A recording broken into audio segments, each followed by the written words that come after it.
l'ambition pour le gouvernement, bien entendu, c'est de souscrire à son devoir de redevabilité.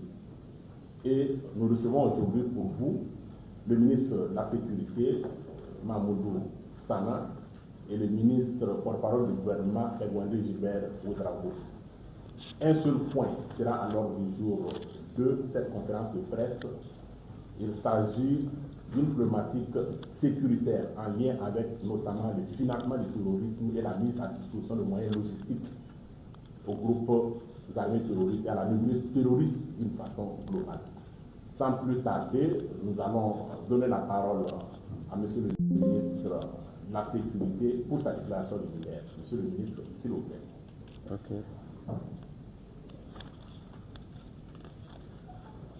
Merci. Merci au ministre en charge de la communication, merci à monsieur le coordinateur et soyez la bienvenue, le monde de la presse, voilà, à cette conférence de presse.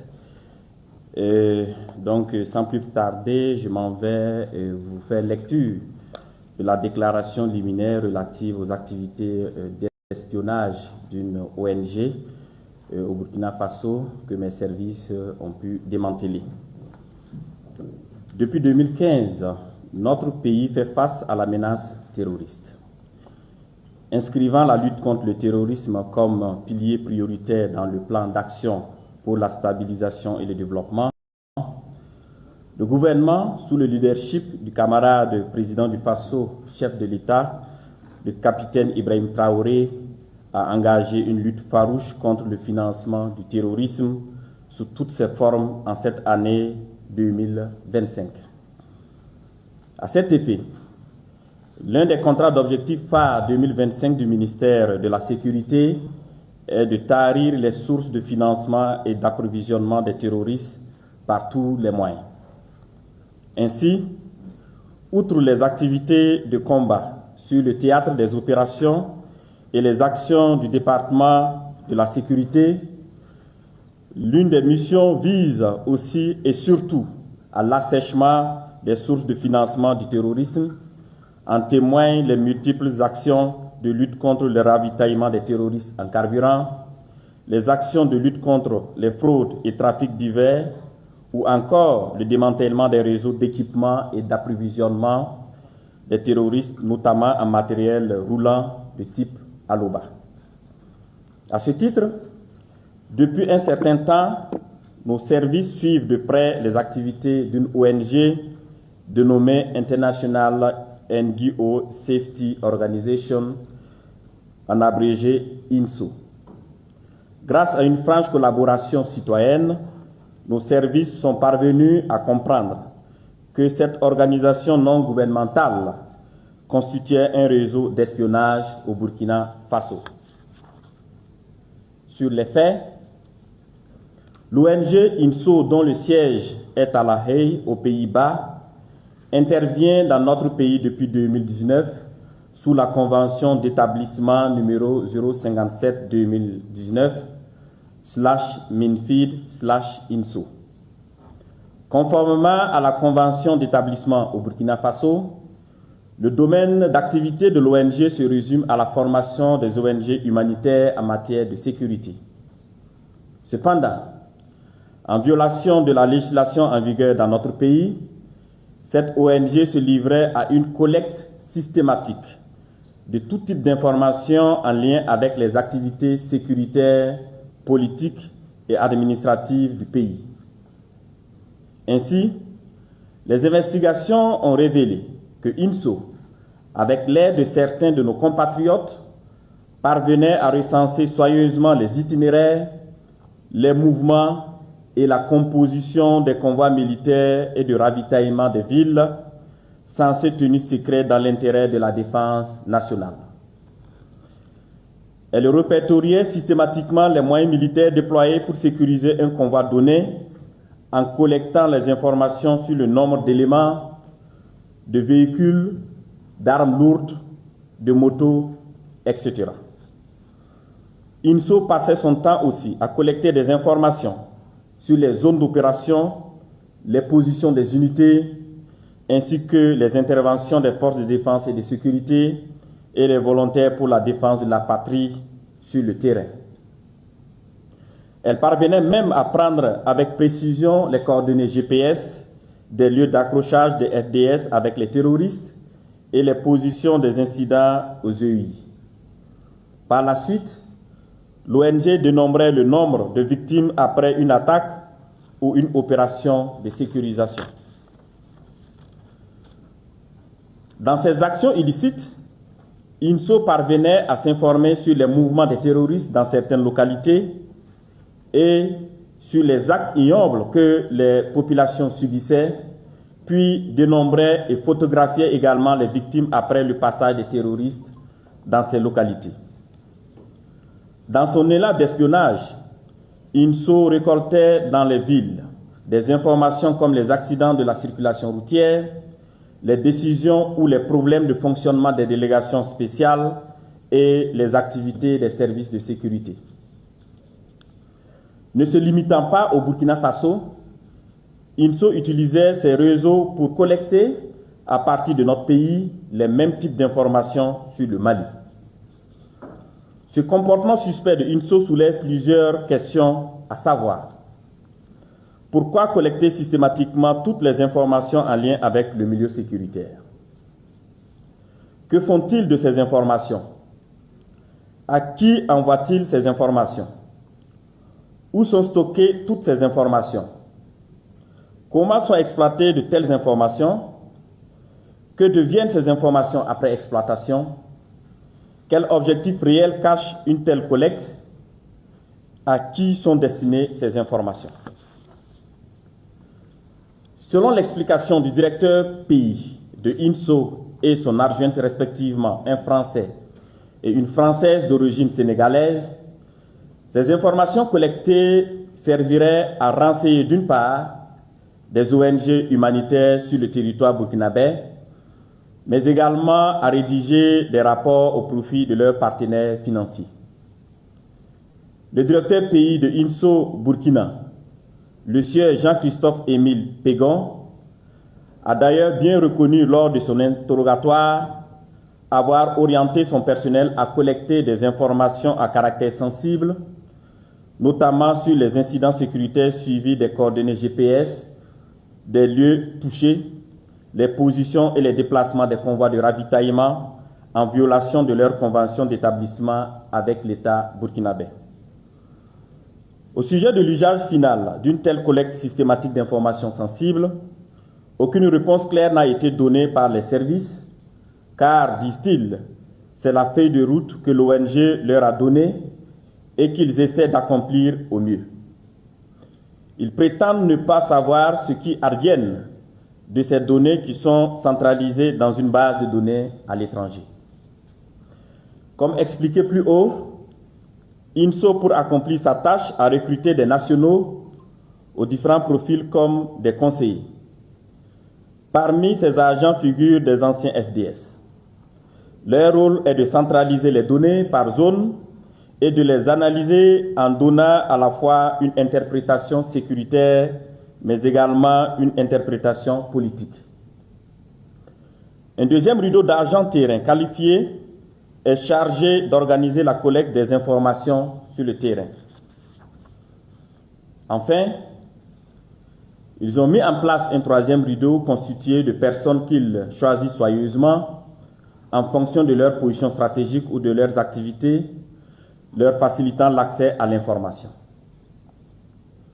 Ces personnes vivent souvent dans les zones à fort défi sécuritaire, notamment dans les régions du Goulmou, de la Sirba, de la Tapoa, du Soum, du Liptako, des Quilsé, du Yadga, du Nakambe, des Bankui et du Sourou. Ce groupe qu'ils appellent des relais communautaires à qui ils versent régulièrement de l'argent sont pour l'essentiel soit des commerçants, soit des orpailleurs, mais aussi des enseignants et des infirmiers. Au regard de tels agissements graves et préoccupants, et afin de permettre aux services d'investigation de mieux comprendre les objectifs réels visés par cette ONG, Une suspension de toutes ces activités a été prononcée à travers l'arrêté 2025 EE 0241/MATM du 31 juillet 2025 portant suspension de l'ONG étrangère dénommée International NGO Safety Organization. Malgré cette suspension, certains responsables de INSO ont continué à mener clandestinement ou de façon détournée des activités telles que des collectes d'informations et de réunions en présentiel ou en ligne. Fort de ce constat, 7 autres employés de la dite ONG ont été interpellés, dont la directrice adjointe, Madame Guissé Aminata Marianne, de nationalité franco-sénégalaise, Monsieur Mouzik Thomas, directeur des programmes de INSO, de nationalité tchèque, un Malien et 4 Burkinabés. Il faut noter que c'est bien Dame Guissé Aminata Marianne, directrice adjointe, qui continuait à tenir les réunions en ligne et d'organiser les collectes d'informations depuis son domicile situé au quartier Zone du Bois de la ville de Ouagadougou, au mépris de l'arrêté de suspension. Elle a également organisé le voyage de Sieur Mouzik Thomas de La Haye à Ouagadougou le 8 septembre 2025, alors même que les activités de l'ONG sont suspendues. Ce dernier est le directeur des programmes de UNSO à son siège à La Haye et par ailleurs directeur général adjoint de l'ONG. À ce stade des investigations, on peut affirmer clairement que UNSO est une ONG étrangère dirigée par des étrangers qui collectaient et fournissaient des informations sécuritaires sensibles pouvant être préjudiciables à la sécurité nationale et aux intérêts du Burkina Faso à des puissances étrangères, et ce, en toute complicité avec certains Burkinabés. En termes de décisions prises, au regard de tout ce qui précède, toutes les personnes impliquées ayant fait l'objet d'interpellations seront présentées devant le procureur du Faso pour espionnage et trahison conformément aux dispositions de l'article 311.4 de la loi 025/2018 du 31 mai 2018 portant code pénal au Burkina Faso. L'appel à lancer au peuple. Je voudrais saluer l'engagement de tous ces Burkinabés des villes et des campagnes qui veillent au quotidien pour aider à démasquer toutes les entreprises machiavéliques et les projets funestes de l'impérialisme qui visent à ralentir la marche radieuse de la révolution progressiste populaire. J'en appelle au sens élevé de responsabilité des autres associations et ONG et les invite au respect strict de leurs engagements vis-à-vis de l'État. Si besoin en était, je rappelle à toutes ces organisations qu'elles ont l'obligation de respecter les textes en vigueur au Burkina Faso et que tout comportement tendant à espionner ou à mettre en difficulté les intérêts du Burkina Faso, de quelque manière que ce soit, à l'intérieur comme à l'extérieur, sera réprimé avec la dernière énergie conformément aux textes en vigueur. Enfin, j'invite tous les Burkinabés non seulement à se départir des comportements de complicité d'espionnage ou des faits de trahison, mais aussi à exprimer librement leur patriotisme et à rester vigilants et réactifs pour dénoncer auprès des autorités compétentes tout fait, comportement et ou activité suspect de toute personne physique ou morale, de sorte que les associations et les ONG qui veulent saboter les efforts d'un retour rapide à une paix durable dans notre pays. Vive le Burkina Faso, victoire au peuple burkinabé, la patrie ou la mort, nous vaincrons. Bien, nous disons merci au ministre de la Sécurité pour cette déclaration liminaire. D'un point de vue du process, on va commencer par une première liste. On va vous demander de vous inscrire et après, on vous donnera la parole. Pour des besoins de réalisation, avant de prendre la parole, il serait bon que vous vous présentez. Voilà, et que vous donnez le temps à l'équipe de production de se placer devant vous pour recueillir votre question, pour qu'on puisse par la suite monter l'intégrale de cette conférence de presse. Deuxième chose que je voudrais préciser, on dit que la répétition est pédagogique, je ne suis pas enseignant, mais je connais la règle. Cette conférence de presse porte bien entendu sur une problématique sécuritaire bien particulière. Il y a une ONG, une zone qui a été prise en situation d'espionnage dans notre pays. Donc la conférence de presse porte sur cette thématique. Il n'est pas véritablement à l'ordre du jour que nous puissions aborder l'ensemble des problématiques sécuritaires auxquelles notre pays est confronté. Sinon nous sommes en guerre depuis 10 ans. Si on va rentrer dans ça, on ne va pas s'en sortir. Donc je souhaiterais qu'on puisse véritablement se focaliser sur les tenants et les aboutissants donc, de cette situation d'espionnage dans laquelle un certain nombre d'acteurs nationaux et internationaux ont été pris pour que vous ayez le maximum d'éclaircissement sur le sujet et vous permettre effectivement de rendre compte le plus fidèlement possible à votre public. Merci donc à tous. Sur ce, la liste est ouverte. Oui. Hervé Gabolé de la RTD.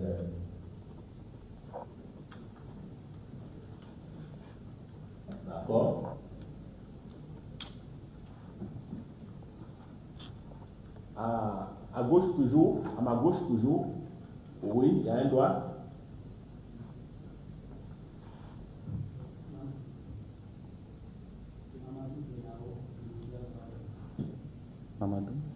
Mamadou Benao. Globe Info.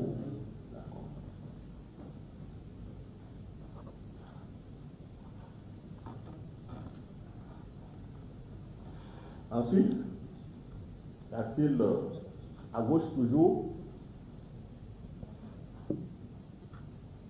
On va faire comme on vend aux enchères. À gauche une fois, à gauche 2 fois, à gauche 3 fois, donc on va à droite.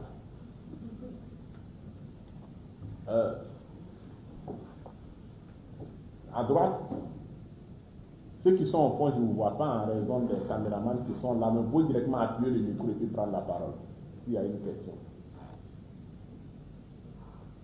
Ok. D'accord. Donc, on va y aller, monsieur le ministre, avec deux intervenants. Alors, Hervé Gabolé de Radio Burkina a la parole.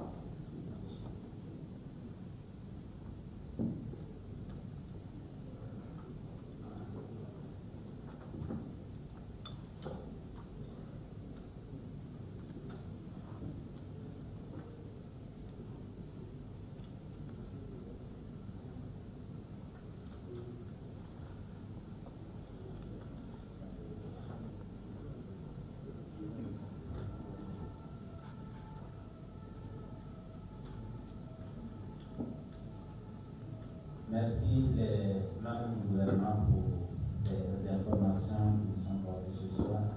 J'ai 2 questions à vos fonctionnaires.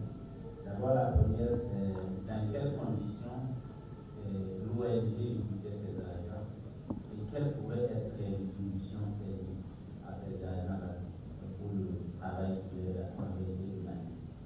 Ma deuxième préoccupation, c'est plusieurs régions ont été touchées avec des acteurs certainement locaux.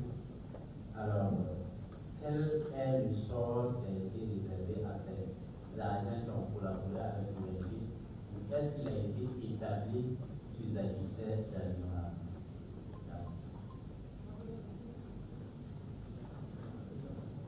Hervé Gabolé de la RTD.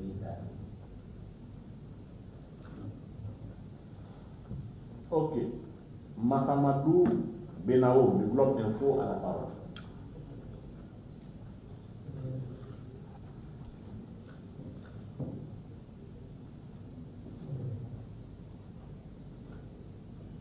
Merci au ministre pour toutes ces informations. J'ai 2 préoccupations. La première, les faits remontent de 5 ans. Sur cette finale, ça prend 5 ans et on peut savoir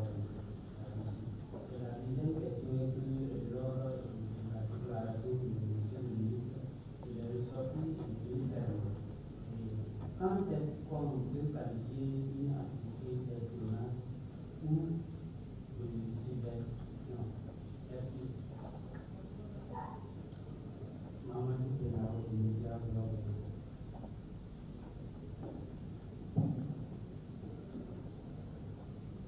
Ok, d'accord. Merci beaucoup, Monsieur le ministre. Ok.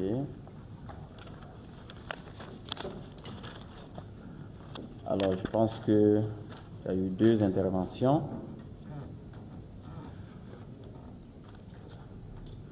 Alors, Hervé Kaboré de la RTB Radio, dans quelles conditions l'ONG recrutait ses agents? Alors, cela m'amène à vous présenter quelques techniques effectivement que l'ONG utilisait. Dans un premier temps, il était question pour l'ONG d'identifier son milieu cible. Ça veut dire que son milieu dans lequel elle cherchait bien sûr à collecter les informations en fonction bien sûr des directives de la base. Et une fois que le milieu est identifié, il faut chercher maintenant à identifier la personne qui est la mieux placée pour pouvoir accéder à l'information.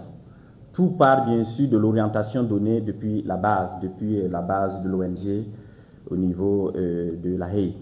Donc à partir de là, une fois que la personne accessible à l'information est identifiée, évidemment qu'il passe à l'approche et au recrutement maintenant avec des propositions de rémunération. Donc si vous acceptez, vous vous faites recruter et à partir de là, le travail commence. Donc voilà à peu près comment on peut présenter les techniques de recrutement et d'identification des personnes. Et vous avez tout suivi dans la déclaration liminaire que non seulement il se basait sur des informations sécuritaires, donc s'il s'agit des itinéraires, évidemment qu'il fallait aussi utiliser les anciens FDS pour fournir les informations, pour fournir l'articulation de la rame, pour fournir les types d'armes. Parce que si vous prenez un civil ou bien un agent ou bien un enseignant pour identifier les types d'armes, ce n'est pas évident. Donc forcément, il faut quelqu'un qui s'y connaît. Si vous voulez aussi avoir des informations dans le domaine d'orpaillage, il faut identifier un orpailleur. Donc c'est comme ça que l'ONG procédait à l'identification de ces candidats et procédait au recrutement. Alors quant à la rémunération, on peut les citer, hein. Quant à la rémunération, le directeur pays touchait par mois 3 500 000. Son argent, 3 500 000, oui. Et le DAF de l'ONG, 2 400 000. Les opérationnels, les opérations managers, 2 400 000. Le DRH, 2 400 000. Le safety advisor, 1 800 000. Le training manager, 1 800 000. Le regional analyste, parce que c'est celui qui est chargé d'analyser et de donner la lecture sécuritaire aux politiques, aux renseignements collectés. Lui, il avait 1 700 000. Le deputy safety advisor, 1 300 000. Le GIS manager ou information manager, 1 800 000. Le field monitor, 110 000, celui qui se chargeait bien sûr de gérer le plan de couverture et de collecte d'informations sur le terrain. Information officer, 800 000. Le training assistant, 730 000. Le finance assistant, 590 000. Le GIS assistant, 590 000. Le chauffeur senior, 520 000. Le chauffeur, 390 000.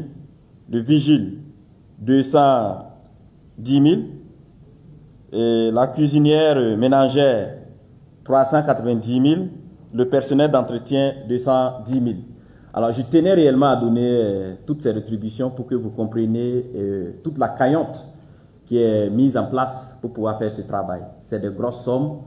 Et quand souvent les appels sont lancés, notamment l'appel du camarade président du FASO, chef de l'État, le capitaine Ibrahim Traoré, qui interpelle les Burkinabés à réellement faire montre de patriotisme et de vigilance parce que l'impérialisme injecte beaucoup d'argent pour pouvoir atteindre leurs objectifs. Je pense que là, c'est une preuve claire désormais. Et c'est pour cela que j'ai lancé cet appel à tous les Burkinabés, qu'il n'est pas question de marchander son patriotisme avec quoi que ce soit. Certes, quand on parle de chauffeur à 300, un chauffeur à 390 000, déjà la rétribution devrait être un élément d'analyse de suspicion.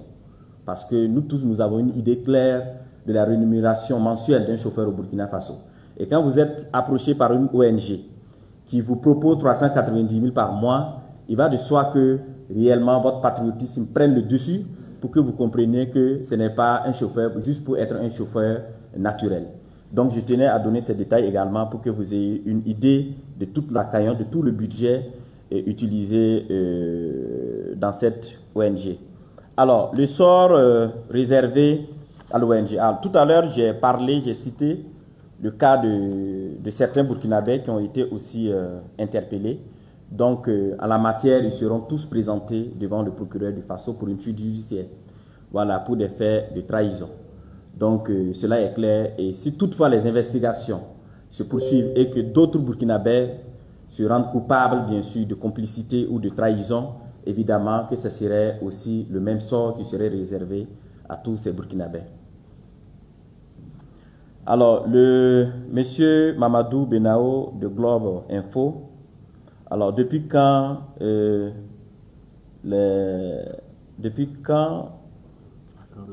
à quand remontent les faits? Alors, à ce niveau, l'ONG est installée au Burkina Faso depuis 2019, selon bien sûr la convention. Mais nous avons réellement commencé les investigations depuis début janvier. Vous savez que pour de telles matières, pour de telles investigations, ça prend du temps parce qu'il faut travailler, être sûr avant de procéder maintenant aux interpellations.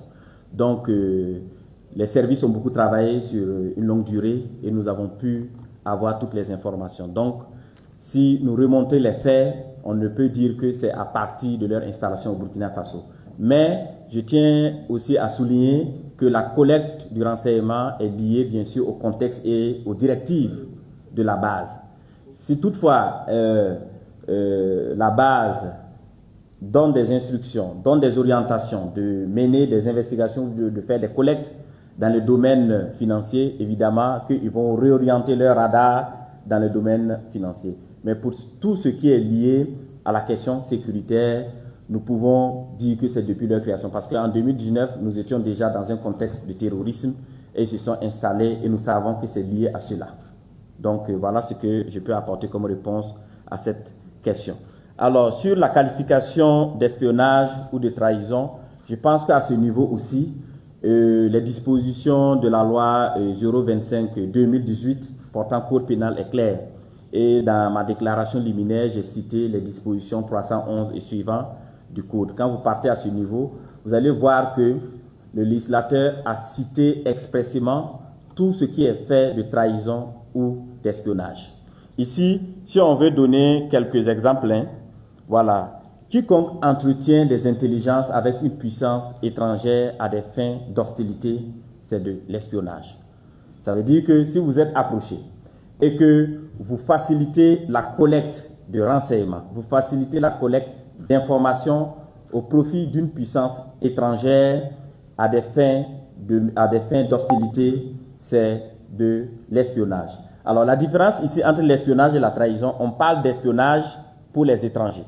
Quand c'est un étranger qui collecte les informations à de telles fins, c'est de l'espionnage. Mais quand il s'agit d'un Burkinabé, d'un national, on ne parlera pas d'espionnage, on parlera de trahison. La personne a trahi son pays. Ou bien, quand vous facilitez aussi le passage des forces étrangères, ou bien la disponibilisation de moyens pour pouvoir s'attaquer à l'État burkinabé, c'est de l'espionnage ou de la trahison, que vous soyez étranger ou que vous soyez bien sûr national. De façon globale, c'est pour dire ici, quiconque facilite à une puissance étrangère de collecter des informations sensibles qui étaient censées être secrets, bien sûr au nom de la défense nationale, alors vous pouvez être poursuivi pour des faits de trahison pour les nationaux et pour des faits d'espionnage pour les étrangers. Alors, la subversion c'est quoi? C'est quand on passe maintenant à l'acte. Ça veut dire après la collecte de ces informations dans les milieux sensibles. Une fois que cette puissance étrangère passe à l'acte, mène des manœuvres pour pouvoir déstabiliser ou bien pouvoir infliger des actes d'hostilité contre l'État burkinabé, en ce moment, on parle de menées subversives ou des actes de subversion. Donc voilà aussi les explications que je pouvais donner à ces concepts de trahison, d'espionnage ou de subversion. Merci. Merci beaucoup, Monsieur le ministre. On va ouvrir une seconde liste, donc deuxième et dernière liste. Gérard, c'est bon? D'accord. Gérard Koulibaly de Citoyen.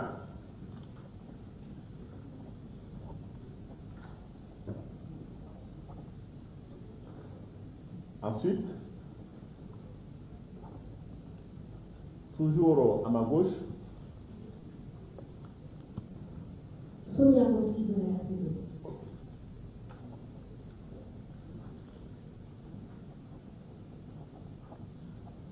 toujours à gauche,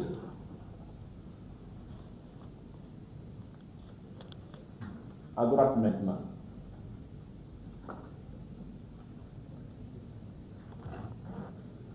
La rangée de droite là, vous êtes venu pour regarder, ou bien, comme on dit de façon terre à terre, que se passe-t-il? D'accord, c'est bon, on va y aller. Gérard Koulibaly a la parole.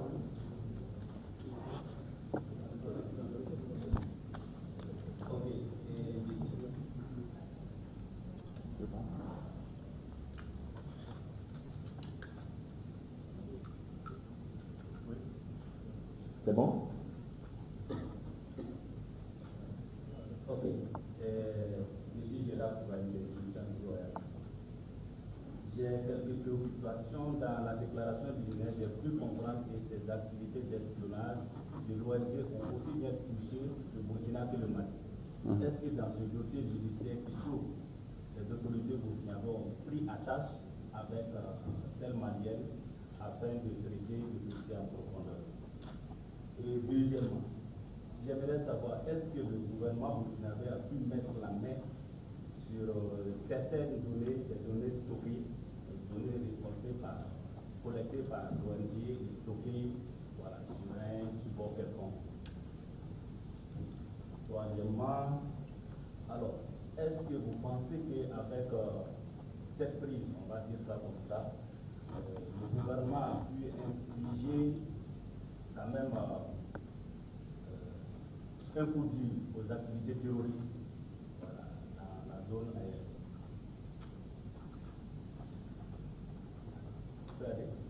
La dernière question, c'est juste savoir si les enquêtes ont permis de remonter un peu jusqu'aux partenaires financiers de l'ONG en question. Si oui, on aimerait avoir une visite de partenaires. Merci.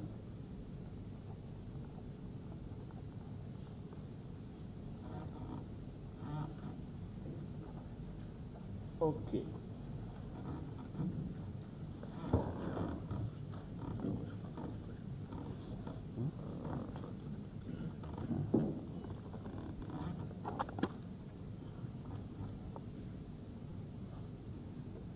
Sonia Kokti à la parole. Bonsoir, monsieur le ministre. Sonia Moti de la RTD. Moi, je voudrais que vous reveniez un peu plus en détail sur la destination des informations collectées, aussi la nature, comme l'a demandé mon confrère, et aussi que vous reveniez sur l'usage de ces informations. Je ne sais plus si vous avez suivi la quête à suivre cet usage des informations collectées. Je pense que ça va la marche. Merci. Bien, merci beaucoup. Monsieur le ministre, s'il vous plaît. Merci. Bon, je tiens aussi à souligner que dans cette conférence, on reverse les informations qu'on peut reverser. Comme je le disais, il y a une suite judiciaire qui serait donnée au dossier. Donc il y a certaines informations, évidemment, que nous allons réserver au niveau de la justice. Alors, la première question de M. Gérard Koulibaly de Sidoaya, est-ce que nous avons pris attache avec les Maliens?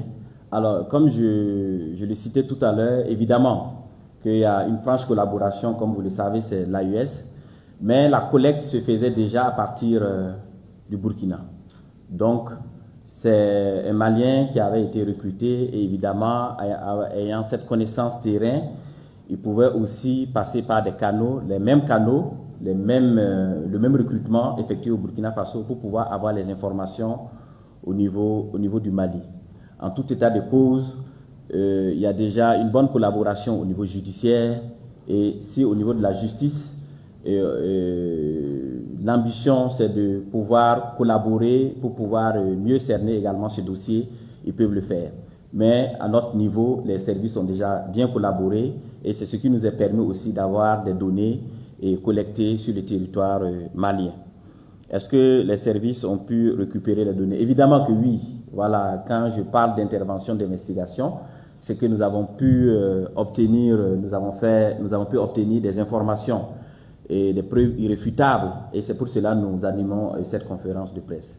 Mais comme je le disais aussi, certaines informations sont réservées pour la suite judiciaire. Est-ce que le Burkina Faso, avec ce coup, a pu, je n'ai pas bien cerné. Bon, établir la corrélation, ça va être un peu quand même hasardeux.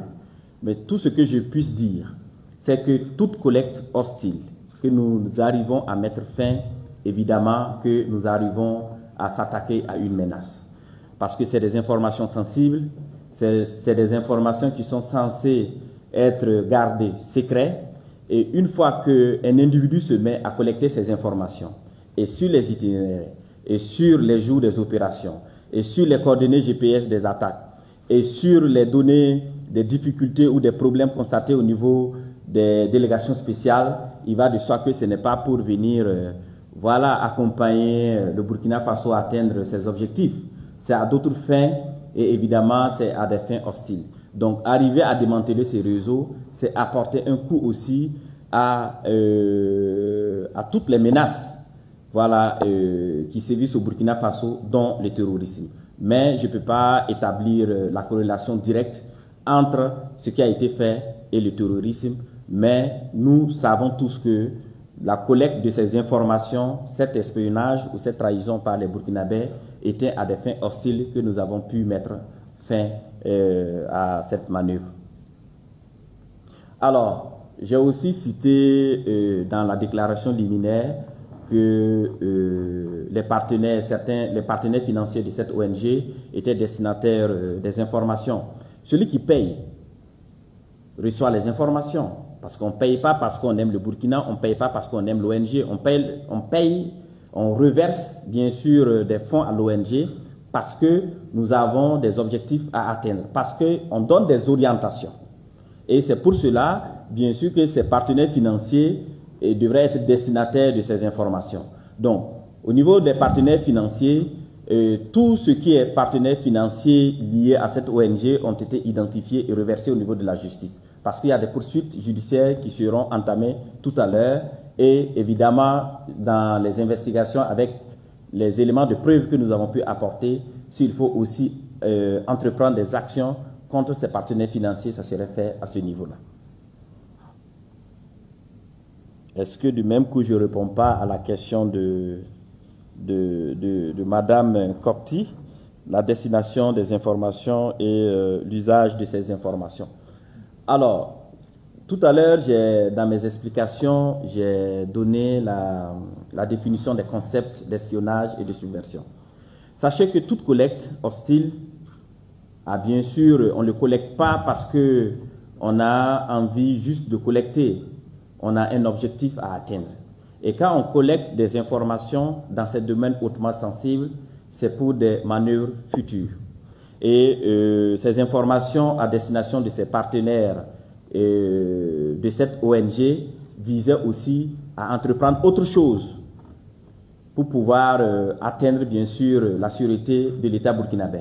Mais je puisse dire que jusque-là, nous n'avons pas pu y aller jusqu'au bout pour identifier la manœuvre future. Parce que là, il fallait aller au-delà, intervenir au niveau des partenaires financiers, tout, pour pouvoir atteindre cela.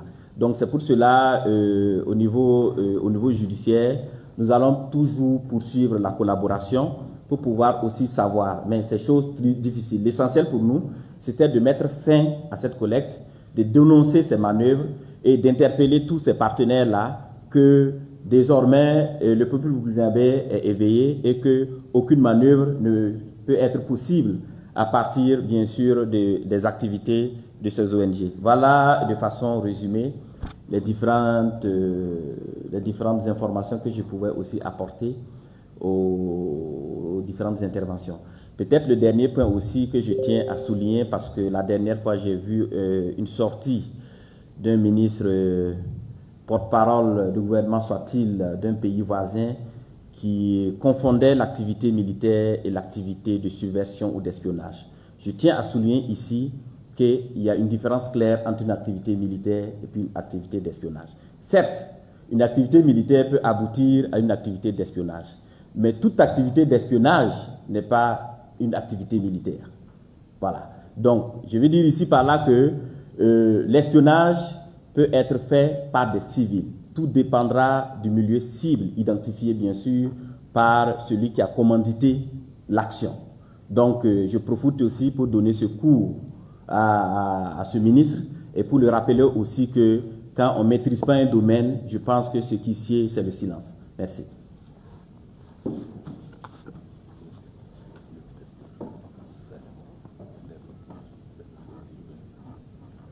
Un dernier point. Bon, peut-être. Donc, pour terminer, avant de passer la parole au porte-parole, mais je ne vous ai pas offensé, j'espère. Non. Alors, avant de terminer, je tenais réellement à saluer la très bonne collaboration que nous avons eue avec les populations, et c'est le moment plus que jamais pour mutualiser les intelligences, pour réellement mettre ensemble tout ce qui est compétence entre population et FDS pour pouvoir vaincre toutes les menaces. La menace, certes visible, c'est le terrorisme, mais derrière le terrorisme, beaucoup de choses se passent. Je pense que dans les différents discours du camarade capitaine Ibrahim Traoré, il a toujours rappelé que le terrorisme, ce n'est que la partie visible de l'iceberg. Mais derrière cela, beaucoup de choses se mènent. Donc, c'est également un appel à lancer au peuple d'être vigilant et réellement de dénoncer tout comportement suspect auprès des autorités compétentes. Également, je tiens à rendre cet hommage mérité à toutes les forces de défense et de sécurité, à tous ces VDP qui, grâce à leur abnégation, leur détermination, nous permettent aujourd'hui de tenir debout, nous permettent aujourd'hui d'être fiers toujours de se faire appeler burkinabé et de pouvoir tenir haut ce flambeau du Burkina Faso. Donc, merci à vous aussi, la presse, qui nous aide aussi à faire passer le message auprès des populations en termes de sensibilisation, mais également en termes de formation. Merci. Merci beaucoup, Monsieur le ministre. Nous allons prendre juste quelques minutes, le temps qu'on déplace les micros pour permettre au ministre de la parole du gouvernement de dire le mot de fin de cette conférence de presse.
Ok, merci bien. Bonsoir à tous.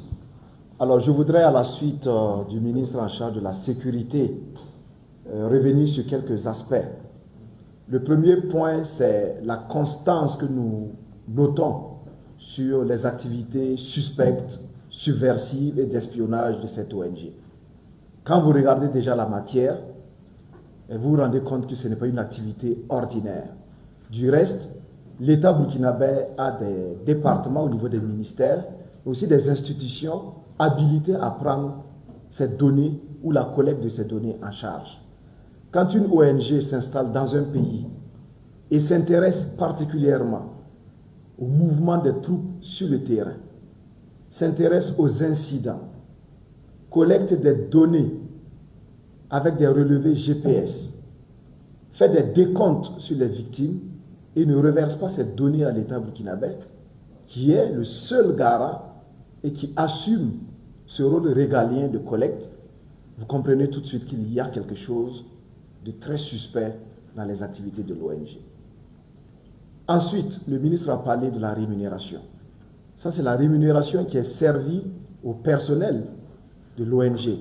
Mais à côté, vous verrez qu'il y a tous ceux qui collaborent de façon informelle, tous ceux par qui l'ONG passe pour avoir des informations qui sont également intéressés. Et c'est là où nous voulons insister en lançant l'appel à la dénonciation. Le Burkinabé se caractérise par son intégrité et désormais par son patriotisme.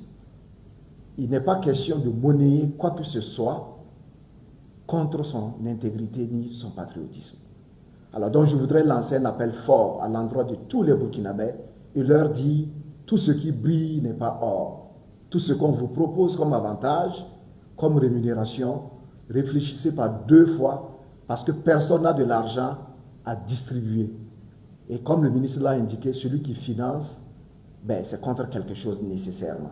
Donc il faut absolument dénoncer, rester vigilant et ne pas du tout céder à la tentation du gain facile.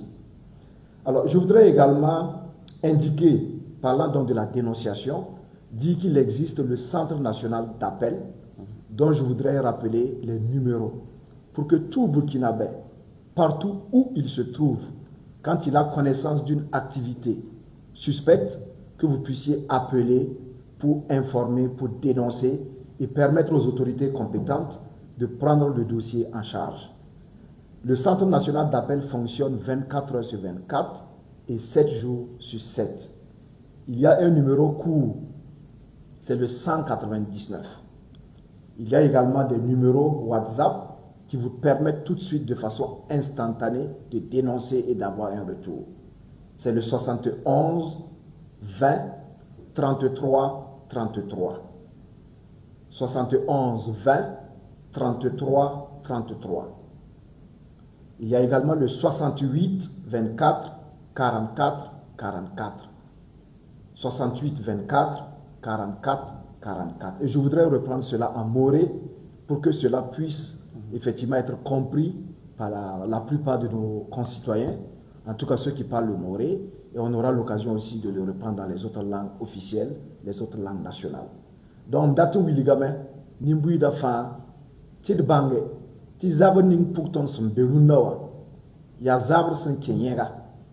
La wen mana nande, ti teng gan bandama, yikabe, tenga torso visa togo, ti ton tumne, ti sange runa, yam lobeme. Ti bala, psumbo nobram ti terroriste rama, au bord de Mengmassa. La kierme mbeb suka, yeti kana bahti saye. Donc bam dama, optara yam silum, yam yodo, nketembe, tenga pourin, ntum yodo. La ton kanan souci, et kanan goussi. Donc ton datam ti nimbu da fa kelen yiki, ti nartaba, isawa yen neba, tu be tenga pourin, ngiligide. Yetep nan kon yam moto la auto, ti son obne information là-bas, des accès. La tonte à la numéro là-bas, il s'est mis comme ti tourne là, ti was sil kabe à point, bi bolvé toxé. Donc centre d'appel là, numéro 1, il y a Kwabaga la pisouela ouais. Kwabaga la pisouela ouais. Oubliez à la WhatsApp numéro 1, il y a pisou pour la yemre, pisi, pista la tabo. Karabi pisobla niri, pisi la nase, pisnas la nase. Voilà, donc il y a quoi qu'on l'attend d'indiquer. Quel wilgni bouida fa, ti da soucier, gataba, yama yemre, sura yemre, gataba, yiki, ti nanton azabra. Donc, monsieur le ministre, voici ce que je voulais reprendre en langue nationale, en insistant véritablement sur la nécessité pour tous les citoyens, tous autant que nous sommes, y compris les hommes de presse, les journalistes. Voilà, vous êtes également au carrefour d'un certain nombre d'informations. Ne vous rendez pas du tout complice de quoi que ce soit. Si vous avez connaissance dans votre processus de collecte et de traitement de l'information, si vous tombez sur des informations qui vous paraissent suspectes ou qui peuvent aider les forces combattantes à engager des opérations substantielles dans le cadre de la lutte contre le terrorisme, n'hésitez pas à contribuer vous également parce que vous êtes des citoyens, vous êtes des compatriotes sur qui le gouvernement compte. Et je voudrais m'arrêter là en vous remerciant une fois de plus d'avoir été présent, de vous être intéressé au sujet et certainement nous nous retrouverons les jours à venir sur d'autres problématiques. Voilà. Et ce qui est important, et c'est notre souhait, c'est que quand on vous rencontre, c'est pour vous dire que voilà, les actions que nous menons dans le cadre du développement et tout se poursuivent bien. Mais s'il y a aussi des gens qui veulent nous tirer vers le bas, qui veulent nous empêcher d'avancer, c'est clair que le ministre de la Sécurité ou le ministre de la Défense, ils viendront là et ils communiqueront pour que vous compreniez jusqu'où les tentacules du terrorisme sont, j'allais dire, assez profondes. Et il faut donc travailler à pouvoir déraciner vraiment à la souche ce mal qui gangrène notre nation. Donc merci à toutes, merci à chacun. Excellente soirée et à très bientôt. Merci. Conclusion.